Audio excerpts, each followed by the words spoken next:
ရာဒီဥရုပူလို့သူများရဲ့သမင်းစားမကောင်းချင်အိမ်မှာတော့ဒီဟင်းချက်ပေးလိုက်တာနဲ့သမင်းရောဟင်းရောအိုးပြောင်အကုန်ကုန်နဲ့ထိပဲဒီနေ့ချက်တဲ့ငါ6ဘဲကိုတီးစုံဟင်းလေးကိုဇီယာပြင်းတော်တွင်ရွက်နဲ့မမွေးလေးနဲ့ချက်ပြီးတရတင်ငပိကြော်ဆက်ဆက်လေးနဲ့နယ်ဖက်စားတာကိုဆိုရင်သမင်း3ဘက်ကန်တထိုင်နဲ့ဆွဲတဲ့ထိကိုကောင်းချက်ပဲအဲ့တော့ချက်နီးလေးလည်းပြပြပေးထားပါမယ်နော်ဒီနေ့မနေ့ဈေးသွားတော့10 နာရီလောက်ဖြစ်နေပြီဈေးထဲရောက်တာနဲ့စိမ့်ဆိုနေရဲ့အသီးနှံလေးမြင်ရတာကစိတ်ချမ်းသာဖို့ကောင်းတယ်စုံချက်ကနေတိုင်းဈေးသွားရင်တော့မပြင်းရတာမြောက်ကလာတဲ့ကကျွန်တော်တို့ဇက်မြင့်ဆွဲသေးပါပဲဈေးဝယ်ပြီးပြန်ရောက်တော့ဘဲဥလေးတွေကိုစားလေးထည့်ပြီးပြုတ်ထားလိုက်ပါမယ်ပြီးမှအခွန်ခွာဓာရလေးပေးထားလိုက်မယ်ပေါ့နော်အသီးရက်လေးတွေကိုရေဆေးကြောပြီးအာလူလေးတွေကိုလည်းအနေတော်လေးလှီးထားလိုက်ပါမယ်ပြီးရင်စနွင်းစားလေးနဲ့နေထားပါမယ်မုံလာဥဖြူလေးတွေကိုလည်းလှီးထားပါမယ်ဒနွလွန်သီးလေးတွေကိုတော့မနုမရင်လေးရွေးပြီးဝယ်လာခဲ့တယ်အပေါ်ရန်ဓာတ်နဲ့ချစ်ပြီးလက်နဲ့စက္ကန့်လှီးထားပါမယ်ခရမ်းသီးလေးလည်းထည့်ပါမယ်ငချောက်ကိုတော့ငပုတ်6အယိုးနဲ့ကက်ကူးရန်အသားကြောက်လေးဝယ်လာခဲ့ပါတယ်မချက်ခင်မိနစ်20လောက်ရေစိမ်ပြီးအတုံးလေးတုံးထားလိုက်ပါမယ်နော်ပြီးရင်တော့ဇီယာစစ်လေးတွေကိုလက်ဖက်ရည်စွန်းတစုံခွဲကကျင်ညက်နေအောင်လို့ထောင်းပြီးခြေထားပေးပါမယ်ငရုတ်ပွားကြီးချောက်ကိုလည်းရေစိမ်ပြီးထောင်းထားပါမယ်ကြက်သွန်အနီအဖြူကရောထောင်းထားလို့ရပါရဲ့နော်စီပူလာပြီဆိုရင်တော့အာလူလေးတွေကိုအပေါ်ရန်တင်းနေအောင်လို့လှိမ့်ပြီးပြန်ဆယ်ထားလိုက်ပါမယ်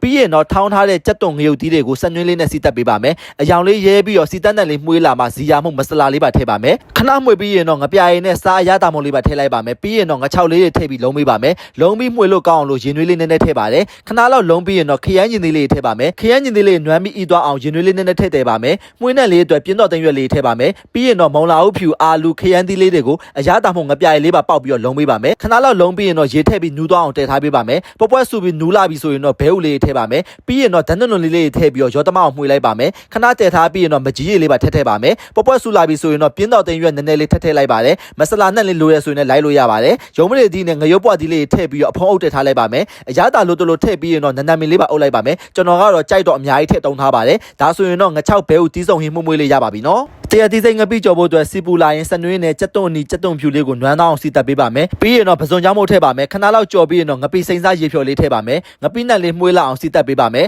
ပြီးမှတရားတီးစိတ်နဲ့ငရုတ်တီးတောင်းလေးပါထည့်ပြီးကြော်ပေးပါမယ်တရားတီးလေးနွမ်းပြီးဤသွားအောင်လို့ရင်နဲ့ထည့်ပြီးတော့ကြော်ပေးပါမယ်အရသာမုံလေးထည့်ပြီးရင်ငရုတ်တီးခွဲချမ်းလေးပါထည့်ပါမယ်တေချာလေးတမအောင်ကြော်ပြီးရင်တော့အရသာမြည်ကြည့်လိုက်လို့ရပါပြီအရသာအဆင်ပြေပြီဆိုရင်တော့တရားတီးစိတ်ငပိကြော်လေးရပါပြီထမင်းစားပါတော့မယ်နော်ဒီနေ့ကတော့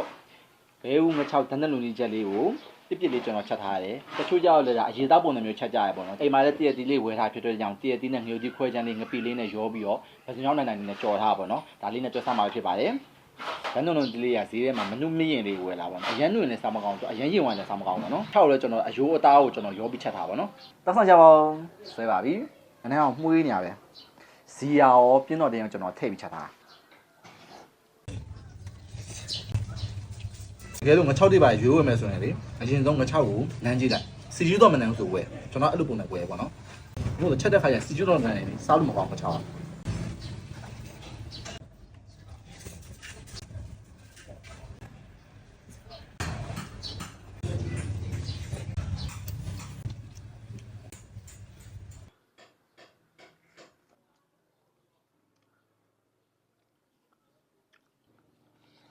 မျိုးတို့ဆက်ဆက်လေးနဲ့ဒီဟင်းကတော်တော်လိုက်တယ်